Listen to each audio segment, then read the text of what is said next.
Chào mừng tất cả các bạn đã trở lại với kênh Mẹo Vặt và Thủ Thuật.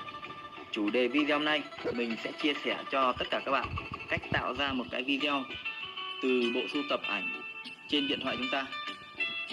Chúng ta ghép tất cả các ảnh của gia đình, người thân, ảnh của bạn bè, hoặc ảnh cưới, ảnh của các con, hoặc những cái bức ảnh mà chúng ta đi du lịch, đi dã ngoại ở đâu đó thành một cái video hoàn chỉnh. Sau đó chúng ta ghép nhạc, những cái bài nhạc yêu thích của chúng ta lên cái video đó và thêm các cái hiệu ứng lên video để cho cái video nó đẹp, nó sinh động. Thì ở cái video lần trước mình cũng đã có hướng dẫn, thế nhưng còn có một số bạn vẫn chưa hiểu, vẫn không biết là làm bắt đầu từ đâu.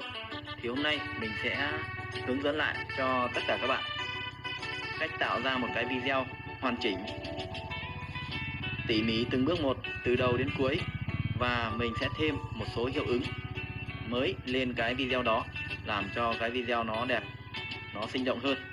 Thì đây là một cái video mình vừa tạo ra. Nếu như các bạn thấy hay, muốn làm theo thì các bạn hãy làm theo hướng dẫn của mình và xin cho mình một like, một đăng ký để ủng hộ kênh của mình. Vâng, xin cảm ơn tất cả các bạn.